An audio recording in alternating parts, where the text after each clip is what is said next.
Morocco का sticker visa आप Pakistani passport के ऊपर किस तरीके से हासिल कर सकते हैं। मोरक्को का स्टिकर वीज़ा पाकिस्तानी पासपोर्ट के ऊपर हासिल करना नहायत ही आसान है। अस्सलाम वालेकुम, welcome to my YouTube channel visa culture and vlogs. Visa culture and vlog साहब, मैं हूं आपका दोस्त ज़िशान सदीक। अगर अभी तक आपने हमारा यूट्यूब चैनल सब्सक्राइब नहीं किया तो आपसे रिक्वेस्ट है हमारा यूट्यूब चैनल सब्सक्राइब कर लें और साथ में बेल आइकन लाजमी प्रेस कीजिएगा ताकि आने वाला जब भी व्लॉग हो, वीज़ा इन्फॉर्मेशन हो, वो आपके पास टाइम बाय टाइम पहुंच सकें। आज के इस व्लॉग में हम बात करेंगे मोरक्को स्टिकर वीज़ा के बारे में, जिसको मोरक्किश भी कहा जाता है। मोरक्को का स्टिकर वीज़ा पाकिस्तानी पासपोर्ट पर हासिल करना निहायत ही आसान है। उसके लिए चंद एक जरूरी डॉक्यूमेंट्स चाहिए होते हैं। अगर वो डॉक्यूमेंट्स आपके पास अवेलेबल हो तो आपके वीज़ा लगने के चांसेस ज़्यादा होते हैं। और वीडियो के लास्ट में आपको बताएंगे किन लोगों को मोरक्को का वीज़ा अप्लाई करना चाहिए और किन लोगों को वीज़ा अप्लाई नहीं करना चाहिए, और जो लोग वीज़ा अप्लाई कर रहे हैं वो कौन सी मिस्टेक्स नहीं करेंगे तो उनके वीज़ा के चांसेस 100% हो जाते हैं। फर्स्ट ऑफ ऑल हम बात करते हैं लोग मोरक्को में ज़्यादा वीज़ा अप्लाई क्यों करते हैं। बहुत सारे लोग मोरक्को का वीज़ा इसलिए अप्लाई करते हैं क्योंकि मोरक्को का बॉर्डर स्पेन के साथ शेयर करते हैं। तो बहुत सारे लोग इसलिए वीज़ा अप्लाई करते हैं कि वहां से डंकी लगा के स्पेन में एंटर हो सकें। लेकिन हम किसी भी कंट्री के लिए आपको रिकमेंड नहीं करते कि आप कोई भी कंट्री में जाकर अपना बॉर्डर क्रॉस करें या आप इलीगल एंटर हो। अगर आप किसी भी कंट्री में जाना चाह रहे हैं तो प्रॉपर अपनी डॉक्यूमेंटेशन के साथ अपना वीज़ा प्रोसेस करें, तो आप किसी कंट्री में इलीगल एंटर ना हो। तो फर्स्ट प्रोसेस में आपको प्रॉपर सारी फाइल रेडी करनी पड़ती है, और फाइल रेडी करने के बाद आपको अगर इस्लामाबाद, लाहौर, आप पंजाब वाली साइड से बिलोंग करते हैं तो आपको डॉक्यूमेंट्स इस्लामाबाद एम्बेसी में सबमिट करवाने पड़ते हैं। अगर आपका ताल्लुक कराची या सिंध वाली साइड से है तो आप कराची कॉन्सुलेट में अपने डॉक्यूमेंट सबमिट करवाते हैं।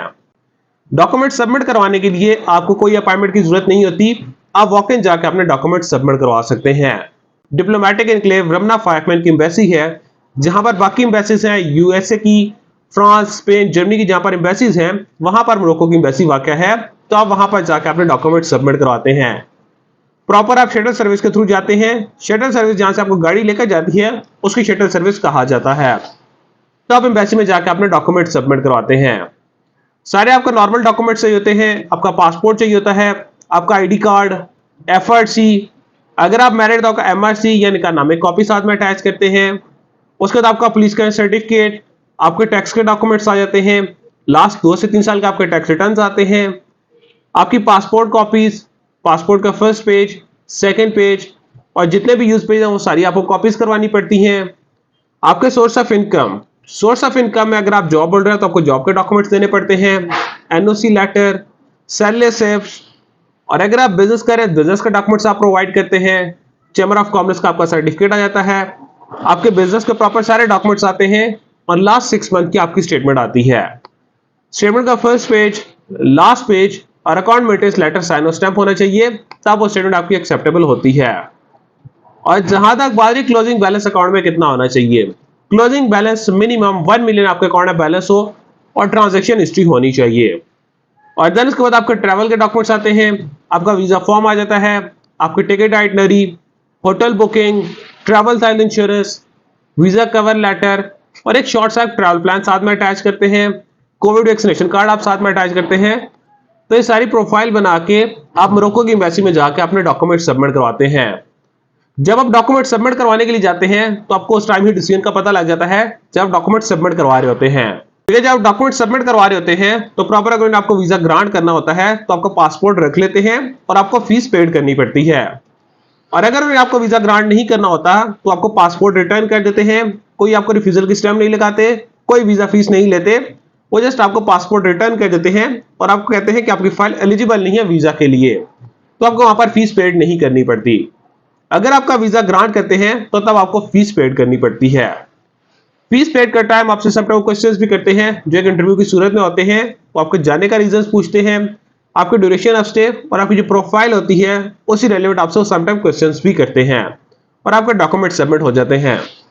डॉक्यूमेंट सबमिट होने के बाद इसका जो प्रोसेसिंग टाइम है 3 हफ्ते के अंदर अंदर इसका डिसीजंस हो जाते हैं। समटाइम आपको passport with in 4 to 5 working days के अंदर भी वापस मिल जाते हैं, लेकिन 3 वीक्स इसका प्रोसेसिंग टाइम है कि आपको पासपोर्ट वापस मिलते हैं। तो इस तरीके से आप मोरक्को का वीजा पाकिस्तानी पासपोर्ट पर हासिल कर सकते हैं। और अब हम बात करते हैं मोरक्को का वीजा किन लोगों को अप्लाई करना चाहिए और किन लोगों को अप्लाई नहीं करना चाहिए। फर्स्ट ऑफ ऑल हम बात करते हैं किन लोगों को मोरक्को का वीजा अप्लाई करना चाहिए। जिन लोगों की ट्रैवल हिस्ट्री है, थाईलैंड, मलेशिया, किसी भी कंट्री की ट्रैवल हिस्ट्री है और अपनी ट्रैवल हिस्ट्री को स्ट्रॉन्ग करना चाह रहे हैं, तो वो मोरक्को का वीजा अप्लाई कर सकते हैं। उनकी प्रॉपर स्टेटमेंट स्ट्रॉन्ग हो, उनके पास टैक्स के डॉक्यूमेंट्स हो, ट्रैवल हिस्ट्री हो, क्योंकि फ्रेश पासपोर्ट पर थोड़ा सा मुश्किल होता है कि आपको वीजा मिले। तो अगर आपका ट्रैवल हिस्ट्री है तो अपना वीजा अप्लाई कर सकते हैं। उन लोगों को वीजा अप्लाई नहीं करना चाहिए जिनको ऑलरेडी वीजा रिफ्यूजल्स हुए हैं, स्टेटमेंट स्ट्रॉन्ग नहीं है, बैलेंस वो एकदम से अकाउंट में डाल देते हैं, तो उन लोगों को वीजा अप्लाई नहीं करना चाहिए। और अब हम बात करते हैं जो लोग वीजा अप्लाई कर रहे हैं तो कौन से मिस्टेक्स नहीं करें। फर्स्ट ऑफ ऑल अपनी जो स्टेटमेंट है प्रॉपर अपनी स्टेटमेंट को रनिंग में लेकर आए, बैलेंस मेंटेन हो और राउंड अबाउट 1 मिलियन आपके अकाउंट में बैलेंस होना चाहिए और ट्रांजैक्शन हिस्ट्री होनी चाहिए। सेकंड आपका आता है duration of stay. Duration of stay आप वहां पर अपना काम ऐड करें, बहुत ज्यादा ड्यूरेशन ऑफ स्टे ना रखें और कोई भी फेक डॉक्यूमेंट्स बीच में अटैच ना करें या कोई भी फेक इंफॉर्मेशन आप फिल आउट ना करें। और थर्ड नंबर पर आपका आता है आपकी होटल बुकिंग। होटल बुकिंग आपकी कंफर्म्ड होनी चाहिए विद कंफर्मेशन नंबर। तो ये 3 मिस्टेक्स अगर आप नहीं करेंगे तो आपके वीजा लगने के चांसेस अच्छे होते हैं। तो इस प्रोसेस को फॉलो करके आप मोरक्को का स्टिकर वीजा पाकिस्तानी पासपोर्ट पर हासिल कर सकते हैं। अगर आप मोरक्को या किसी भी कंट्री का वीजा अप्लाई करना चाह रहे हैं या आपको इन्फॉर्मेशन चाहिए तो स्क्रीन पर दिए कॉन्टैक्ट नंबर पर आप हमारे साथ रब्ता कर सकते हैं। अदरवाइज आप हमारे ऑफिस विजिट कर सकते हैं। Kamal express and holders private limited, Islamabad D Chowk हमारा ऑफिस है, तो आप हमारे ऑफिस विजिट कर सकते हैं ताकि हम आपको ट्रैवल से रिलेटेड बेस्ट सर्विसेज प्रोवाइड कर सकें। Thank you so much.